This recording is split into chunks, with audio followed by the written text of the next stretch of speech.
While border concerns and undocumented migration have made headlines in recent years, the stories aren't new. In fact, it's what anthropologists like Jason De Leon have been studying for years, trying to understand why people leave their homes in search of new ones. Climate change, poverty, and violence have been some of the driving forces, as De Leon detailed in his first book about a deadly migrant trail, The Land of Open Graves. In his latest book, Soldiers and Kings, he delves into those clandestine border crossings like never before, through the eyes of human smugglers themselves. These are items that were collected over the years that migrants had left behind. Anthropologist Jason De Leon spent 5 years combing the Sonoran Desert in Arizona for his research on migration. This literally looks like a lost and found in front of me. This person was out there in, kind of cheap knockoff Nikes, and the soles have come, it gets so hot, the glue on your shoes will come apart. She's taken a bra strap for one and tried to reattach it on one end, and then a shoelace on the other to keep Just to going. keep the sole of her shoe. Yeah. De Leon is the director of the Coates Institute of Archaeology at UCLA. He's also the executive director of the Undocumented Migration Project. In the beginning, people were very dismissive of the stuff. They called it trash, garbage. They said, A nonprofit that raises awareness about issues faced by migrants around the world.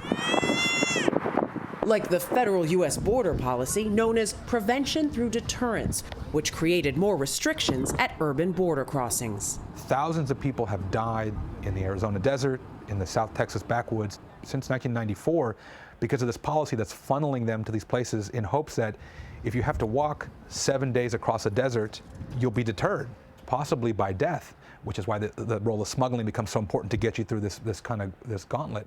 De Leon first became interested in migration as an undergrad at UCLA, majoring in anthropology. What are the questions that we're asking, and what perspectives can we use to understand? He's spent the last 16 years teaching, while still finding time to keep learning about migration issues. His latest endeavor, a 7-year journey following human smugglers, also known as coyotes. First meeting them along the train tracks in southern Mexico. Part of the migrant path some take via freight train. Almost everybody confuses human trafficking and human smuggling. And they're two very different things, right?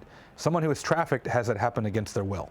Someone who is smuggled is paying someone to move them across a geopolitical boundary.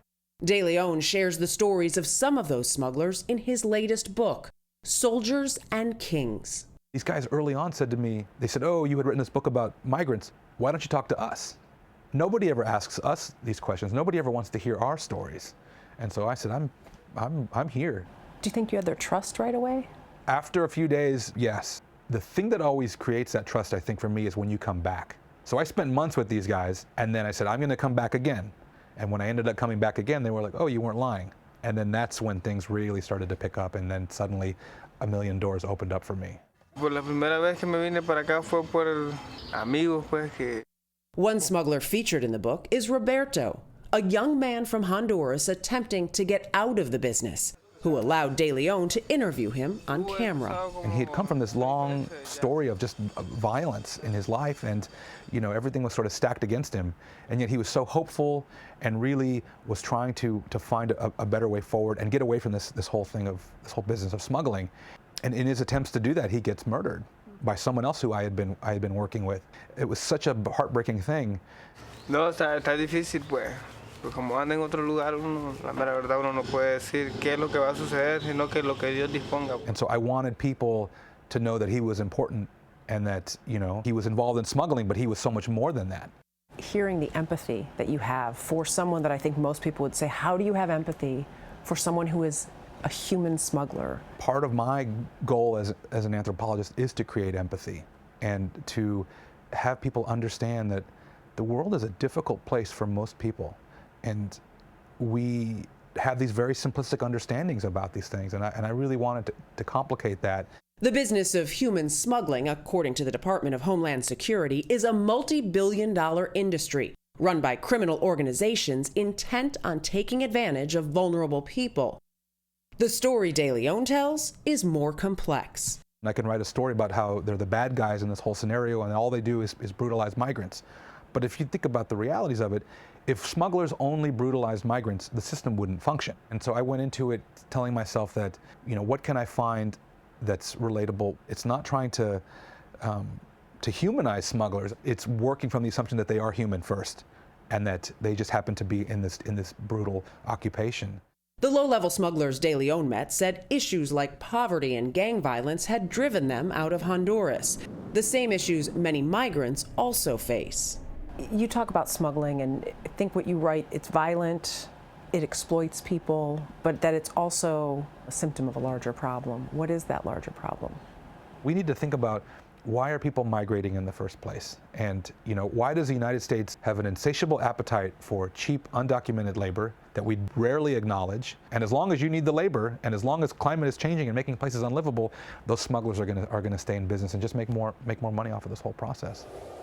It's an industry that continues to grow as migrant encounters at the U.S.-Mexico border hit record highs, with people coming from as far away as Africa, the Middle East, and Asia.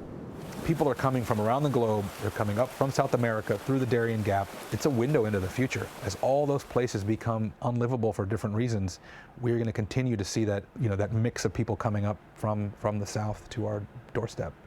A future De Leon hopes can be made easier by considering different perspectives and the humanity of everyone involved.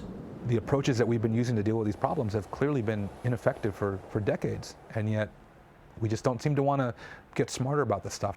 I hope with this book that it's a way to undermine the simplistic framings of what the problem actually is. You can build whatever border wall you want. There are desperate people on the other side who are willing to die to save themselves, to save their family, and then there are smugglers who are willing to make a buck on that in all kinds of different ways. And so that will just keep the system going forever. And it's really interesting in talking to Jason. He spent so much time with these people. He doesn't pretend like these human smugglers are wonderful guys. There are a lot of really bad guys. You heard one of them killed another one he met. But it's the idea that they are forced into that situation sometimes by the same reasons that the people are trying to get out of the country for. It's really complex. It's very interesting. And his undocumented migration project has something going on right now, Hostile Terrain 94, that I'd encourage people to look up if you're looking for more information. Thanks, Dana.